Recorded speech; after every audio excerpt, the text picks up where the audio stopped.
दोस्तों कुछ दिनों से आप इंडियन पोस्ट के अंदर वेरियस पोस्ट के ऊपर आने वाली वैकेंसीज के बारे में सुन रहे होंगे, जिसमें जीडीएस ग्राम डाक सेवक, असिस्टेंट ब्रांच पोस्ट मास्टर और ब्रांच पोस्ट मास्टर की पोस्ट के ऊपर वैकेंसीज आने वाली है।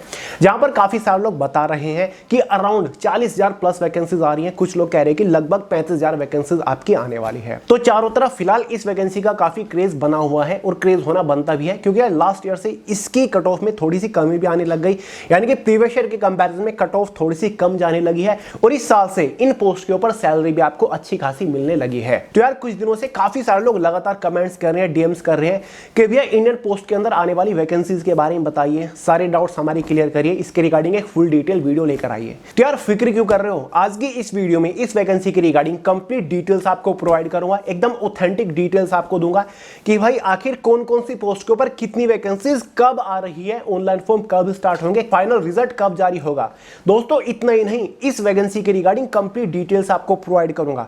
पोस्ट और वैकेंसीज के बारे में तो हम बात करेंगे, साथ ही इसका detail selection procedure step by step आपको समझाऊंगा। एलिजिबिलिटी क्राइटेरिया के बारे में बात करेंगे, इस बार एज मिड एजुकेशन क्वालिफिकेशन की मिनिमम रिक्वायरमेंट क्या है, साथ ही दोस्तों सिलेक्शन होने के बाद इनिशियल इन हैंड सैलरी क्या मिलती है। काफी सारे लोग इसकी सैलरी को समझने में ही गलती कर देते हैं, ये सोचते हैं कि यार सैलरी काफी कम है, लेकिन सैलरी इतनी भी कम नहीं है। सैलरी का प्रोसीजर इसका थोड़ा सा अलग है, इसमें आपको TRCA मिलता है, जो कि समझना थोड़ा सा मुश्किल है, थोड़ा सा पेचीदा है। ये फंडा है क्या, ये सारी जानकारी आपको दूंगा। इस बार आपको कितनी सैलरी मिलेगी एग्जैक्ट सिलेक्शन होने के बाद, ये डाउट क्लियर करूंगा। छुट्टी वगैरह, हॉलीडे वगैरह कितने होते हैं, साथ ही दोस्तों जॉब प्रोफाइल क्या होता है, यानी कि ग्रामीण डाक सेवक की पोस्ट के ऊपर सिलेक्शन होने के बाद काम क्या करना पड़ेगा, असिस्टेंट ब्रांच पोस्ट मास्टर का क्या काम होता है, ब्रांच पोस्ट मास्टर का क्या काम होता है, सारी चीजें A to Z क्लियर करूंगा। साथ ही जॉब लोकेशन आपकी क्या रहेगी और सबसे इंपॉर्टेंट सिलेक्शन किस बेसिस पर होता है, कट ऑफ कितनी आपकी रहती है लगभग। ठीक है, तो चलिए दोस्तों बहुत ज्यादा टाइम वेस्ट नहीं करते, फटाफट वीडियो शुरू कर लेते हैं। तो दोस्तों इस वीडियो में हम बात कर रहे हैं आने वाली इंडियन पोस्ट के अंदर वेरियस पोस्ट के ऊपर वैकेंसीज के बारे में। देखिए दोस्तों इसमें 3 डिफरेंट पोस्ट के ऊपर वैकेंसीज आ रही हैं, जिसमें से एक पोस्ट है ब्रांच पोस्ट मास्टर की, दूसरी असिस्टेंट ब्रांच पोस्ट मास्टर और तीसरी ग्रामीण डाक सेवक की पोस्ट है। तो दोस्तों तीनों ही पोस्ट की अपनी अलग अलग स्पेशलिटी होती है। किस पोस्ट के ऊपर सिलेक्शन होने के बाद आपको काम क्या करना पड़ेगा, आपकी सैलरी क्या होगी, रेस्पॉन्सिबिलिटी क्या होगी, जॉब प्रोफाइल क्या होगी, ये सारी जानकारी मैं आपको आगे दूंगा। उससे पहले बात कर लेते कि भाई इस बार टोटल नंबर ऑफ वैकेंसीज कितनी आ रही हैं और साथ ही एलिजिबिलिटी क्राइटेरिया किस पोस्ट के ऊपर क्या रखा गया है। देखिए दोस्तों अगर किसी से भी आपने ये सुना है कि भाई इंडियन पोस्ट के अंदर इन तीनों पोस्ट के ऊपर वैकेंसी आ रही है, तो आपने बिल्कुल सही सुना है, ये एकदम सही अपडेट है। देखिए दोस्तों काफी लोग कह रहे हैं कि 40,000 वैकेंसी आ रही है, कुछ लोग कह रहे हैं कि 35,000 वैकेंसी आ रही है, कुछ लोग 30,000 वैकेंसीज का भी कयास लगा रहे हैं। लेकिन दोस्तों जो रियली में वैकेंसीज आएंगे ना, वो लगभग 35,120 वैकेंसीज आने की उम्मीद है। एक ITI की रिप्लाई में ये इंफॉर्मेशन मिली है कि इंडियन पोस्ट के अंदर इन तीनों पोस्ट के ऊपर 35,120 के आसपास टोटल नंबर ऑफ वैकेंसीज आ रही हैं। क्लियर है, वैकेंसीज कब आ रही है, ऑनलाइन फॉर्म कब स्टार्ट हो रही है, आगे मैं आपको जानकारी दे रहा हूं। उससे पहले एलिजिबिलिटी क्राइटेरिया को डिस्कस कर लेते हैं। देखिए दोस्तों जनरल वालों के लिए मिनिमम एज में 18 साल होती है, मैक्सिमम 40 साल होती है। OBC ST SC को एज में रिलैक्सेशन मिलता है, OBC वालों को 3 साल का, ST SC वालों को 5 साल का एज में रिलैक्सेशन मिल जाएगा। मेल और फीमेल दोनों ही कैटेगरी कैंडिडेट एलिजिबल होते हैं। बात करते हैं एजुकेशन क्वालिफिकेशन के बारे में, जो कि बिल्कुल भी कॉम्प्लिकेटेड नहीं है।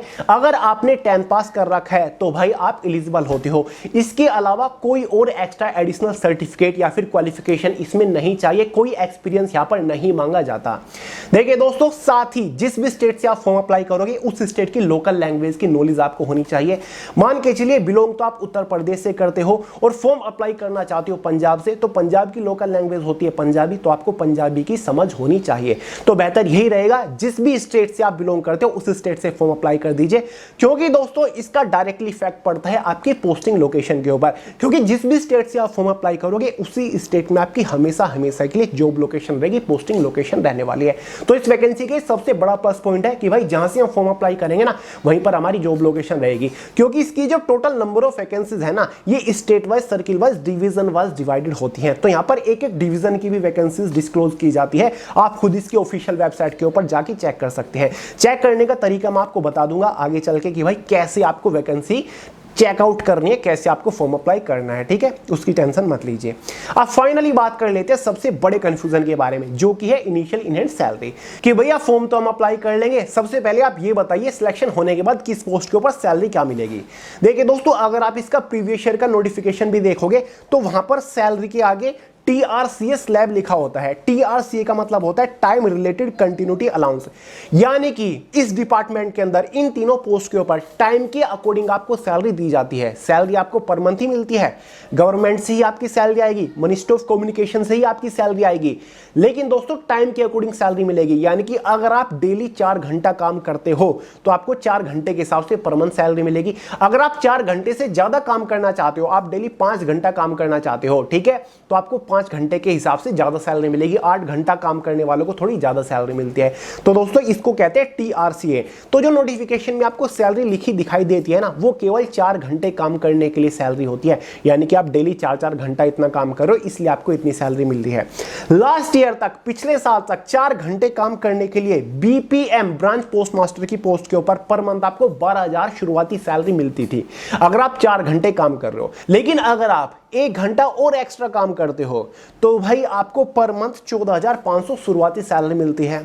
5 घंटे की जगह 6 घंटा अगर आप काम करते हो तो यहां पर आपको लगभग 16,500 से 17,000 के आसपास शुरुआती सैलरी मिलती है। लेकिन दोस्तों अब आपकी सैलरी इंक्रीज हो चुकी है। अगर अब आप 4 घंटा काम करोगे BPM ब्रांच पोस्ट मास्टर की पोस्ट के ऊपर, तो यहां पर आपकी जो शुरुआती सैलरी होगी वो लगभग 18,000 के आसपास होने वाली है। अब आपकी सैलरी इंक्रीज हो चुकी है क्योंकि आपके अलाउंसेस बढ़ चुके हैं। डियरनेस अलाउंस जो है ना, वो बेसिक सैलरी का 50% हो चुका है और भी कुछ एक्स्ट्रा एडिशनल अलाउंसेस में बढ़ोतरी हुई है। तो अब आपकी इन सभी पोस्ट के ऊपर शुरुआती सैलरी काफी अच्छी हो चुकी है केवल 4 घंटा काम करने के लिए। काफी सारे लोग ये तो देख लेते हैं कि यार 18,000 पर मंथ सैलरी मिल रही है, लेकिन वो डेली 4 घंटा काम करने के लिए मिल रही है। 4 घंटे की जगह आप 5 घंटा, 6 घंटा, 7 घंटा भी काम कर सकते हो, सैलरी आपकी इंक्रीज होती चली जाएगी। ठीक है, फाइनल सैलरी इन्हीं पोस्ट के ऊपर अगर 18,000 शुरुआती सैलरी है 4 घंटा काम करने के लिए, तो फाइनल सैलरी आपकी लगभग ब्रांच पोस्ट मास्टर की पोस्ट के ऊपर 42,000 के आसपास हो चुकी है। तो यार अब आपको सैलरी काफी ठीक ठाक मिलती है। वहीं पर जो आपका असिस्टेंट ब्रांच पोस्ट मास्टर है और ग्रामीण डाक सेवक है, इन दोनों पोस्ट का जो ग्रेड पे लेवल है वो आपका सेम है, लेवल 1 की सैलरी आपको मिलती है। इन पोस्ट के ऊपर पहले 4 घंटा काम करने के लिए आपको 10,000 रुपए पर मंथ मिलते थे, लेकिन अब इन पोस्ट के ऊपर आपको काम करने के लिए 16,000 रुपए मिलने लग गए हैं 4 घंटा काम करने के लिए। फिर आप 5 घंटा कर लो, 6 कर लो, 8 घंटा कर लो, ठीक है, मैक्सिमम 8 घंटा होता है। तो उसी हिसाब से आपकी सैलरी इंक्रीज हो जाएगी, उसी हिसाब से आपकी सैलरी 28-30 तक हो जाएगी। तो फाइनल सैलरी इन पोस्ट के ऊपर 4 घंटा काम करने के लिए नई सैलरी के अकॉर्डिंग लगभग आपकी 36,000 के आसपास हो जाती है। पहले 24,470 थी 4 घंटा काम करने के लिए, अब 36,000। ये केवल 4 घंटा काम करने के लिए, क्योंकि TRCA यहां पर लिखा हुआ है, टाइम रिलेटेड कंटिन्यूटी अलाउंसेस को बोलते हैं। क्योंकि दोस्तों आप मोटा मोटा यहीं पर देख लीजिए, पहले डेली 4 घंटा काम करने के लिए ब्रांच पोस्ट मास्टर की पोस्ट के ऊपर एनुअल पैकेज 1,45,000 के आसपास बनता था, लेकिन अब वही एनुअल पैकेज 4 घंटा काम करने के लिए इस पोस्ट के ऊपर 2.5 लाख के आसपास हो चुका है। ठीक है, एनुअल पैकेज। तो अब आपकी सैलरी काफी बेहतरीन हो चुकी है इन पोस्ट के ऊपर। ठीक है, काफी बढ़िया सैलरी हो गई है। फाइनली बात कर लेते हैं एक बार जॉब प्रोफाइल के बारे में। काफी सारे लोग जॉब प्रोफाइल को लेकर कंफ्यूजन में रहते हैं कि भैया काम क्या करना पड़ता है, तो काम समझिए तीनों पोस्ट का। सबसे पहले बात करते हैं ब्रांच पोस्ट मास्टर की जॉब प्रोफाइल के बारे में। देखिए दोस्तों, जो ब्रांच पोस्ट मास्टर होता है ना, जिस भी ब्रांच के अंदर आपकी पोस्टिंग होगी पोस्ट ऑफिस के, आप उसके हेड होंगे। एक branch post master post office की ब्रांच का हेड होता है। ठीक है, वो आपके अंडर आएगी, आपके अंडर एम्प्लॉय होंगे। Assistant branch post master directly आपको रिपोर्ट करेगा, उसके अंडर आएगी आपका ग्रामीण डाक सेवक आएगा, उसके अंदर ही बाकी का स्टाफ आएगा, जूनियर क्लर्क वगैरह जो भी होता है। ठीक है, आप हेड होते हैं। देखिए दोस्तों, पोस्ट ऑफिस के अंदर जो day by day postal operations होते हैं, डाक वगैरह से रिलेटेड जो चीजें होती हैं, काम होता है, वो आपके अंडर आएगा। ठीक है, आपकी रेस्पॉन्सिबिलिटी बनेगी कि भाई सारा काम टाइम के अंदर स्मूथली हो जाए।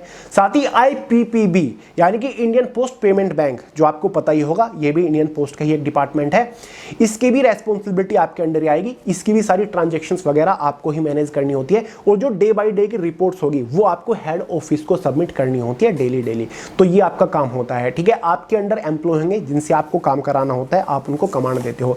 साथ ही marketing and promotions of product and services being provided by the department and operating various services in customer services.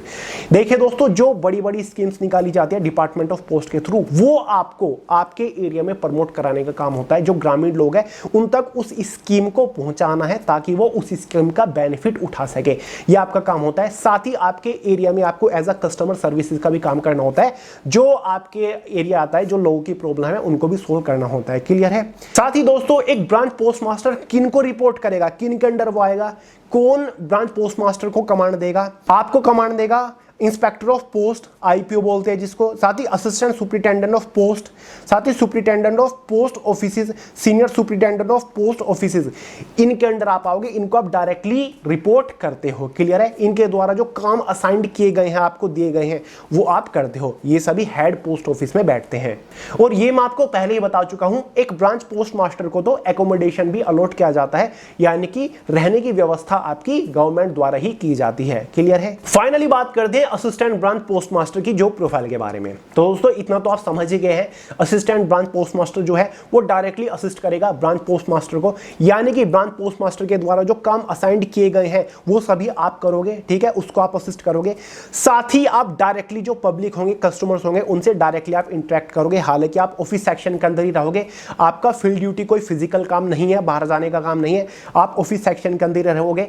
साथ ही आपको sale of stamp, stationery, conveyance and delivery of mail at door step, exchange the mail with account offices. साथ ही दोस्तों जो stamps वगैरह होते हैं ना, आपको पता है, जो कि डाक के ऊपर लगते हैं, वो आप सेल करने का काम करते हो ऑफिस सेक्शन के अंदर ही। बाकी जो स्टेशनरी होती है ना डाक से रिलेटेड, वो आप करते हो। साथ ही पोस्टल का काम स्मूथली कराना, ये आपकी सबसे बड़ी रेस्पॉन्सिबिलिटी है। जितनी भी डाक वगैरह होंगी, कहां पर कहां जाएगी, कौन सी किस एरिया की है, वो सारा आपको मैनेज करना है। उसके बाद ग्रामीण डाक सेवक जो होता है ना, वो उसको लेके जाते हैं। ठीक है? ये सारी आपकी रेस्पॉन्सिबिलिटी होगी, ये सारा मैनेज करना। साथ ही IPPB जो इंडियन पोस्ट पेमेंट बैंक है ना, इसकी जो ट्रांजैक्शंस वगैरह वो आपको डायरेक्टली मैनेज करनी होती है ब्रांच पोस्ट मास्टर के कहने पर। क्लियर है? ये आपके कुछ काम होते हैं। सही है? डाक सेवक के जो काम है उसको सुन लीजिए। Dak Sevak will be engaged in departmental offices like sub post offices, head post offices. जो ग्रामीण डाक सेवक होता है ना, वो इंगेज्ड रहेगा डिपार्टमेंटल ऑफिसेज, साथ ही सब पोस्ट ऑफिसेज, साथ ही हेड पोस्ट ऑफिसेज के बीच में कोऑर्डिनेशन करने का काम करेगा। साथ ही डोर टू डोर डाक डिलीवर करने का काम भी ग्रामीण डाक सेवक का ही होता है। क्लियर है? साथ ही जो ऑफलाइन पेमेंट्स होती है IPPB की, वो भी डिलीवर करना, रिसीव करना या फिर डिपॉजिट करना, सबमिट करना एक ग्रामीण डाक सेवक का ही काम होता है। क्लियर है? साथ ही डाक सेवक का काम ही जितने भी मेल्स होते हैं, डाक होती है, उनको डिस्पैच करने का काम होता है। डाक का जो बैग है वो डिस्पैच करने का काम होता है। इंपोर्ट एक्सपोर्ट का काम है रिसीव करने का और उसको साथ ही भेजने का, ये सारे काम आपके होते हैं। साथ ही डाक सेवक असिस्ट करता है सब पोस्ट मास्टर को, साथ ही पोस्ट मास्टर को आप यहां पर डायरेक्टली असिस्ट करते हो। साथ ही जो रेल मेल सर्विसेज होती है ना, उसके लिए भी यहां पर आप काम करते हो। ठीक है? कहने की बात यह है कि डिपार्टमेंटल पोस्ट ऑफिसेज के ग्राउंड लेवल के सारे काम आपके अंडर आने वाले हैं। तो दोस्तों ये तीनों पोस्ट की जो प्रोफाइल है मेरे हिसाब से तो काफी इंटरेस्टिंग है, आपको सुनने में भी मजा आया होगा। तो सिलेक्शन के बाद ये काम आपको करना होता है। प्रमोशंस अपॉर्चुनिटी भी काफी बेहतरीन है। जो ब्रांच पोस्ट मास्टर की पोस्ट है, इस पोस्ट के बाद आपको प्रमोशन मिलता है असिस्टेंट सुपरिटेंडेंट ऑफ पोस्ट जो होता है ना, उस पोस्ट के ऊपर आपको पोस्टिंग मिलेगी। जो हेड पोस्ट ऑफिस होता है वहां पर आपकी पोस्ट होगी, वहां पर आप बैठना शुरू करोगे। ठीक है? साथ ही असिस्टेंट ब्रांच पोस्ट मास्टर की पोस्ट के बाद तो ब्रांच पोस्ट मास्टर की पोस्ट के ऊपर उसको मिलता है। डाक सेवक के बाद वो असिस्टेंट ब्रांच पोस्ट मास्टर की पोस्ट के ऊपर पहुंच जाता है। तो ऐसे ऐसे एक एक स्टेप करके ऊपर चढ़ते चले जाते हैं। और प्रमोशन अपॉर्चुनिटी काफी बेहतरीन है, आपको 4 से 5 साल के अंदर ही अपनी हायर रैंक के ऊपर इसमें प्रमोशन मिल जाता है। काफी अपॉर्चुनिटी निकलती है ना। तो चलिए दोस्तों यार, बहुत बातें कर ली, अब फाइनली बात करते हैं कि भैया वैकेंसी कब आ रही है, ऑनलाइन फॉर्म कब से हम अप्लाई कर पाएंगे। सबसे पहले तो फॉर्म फीस के बारे में आपको बता दूं, जनरल OBC EWS वालों के लिए 100 रुपये फॉर्म फीस चार्ज किए जाते हैं। ST/SC फीमेल्स के लिए यहाँ पर कोई भी फॉर्म फीस चार्ज नहीं किए जाते।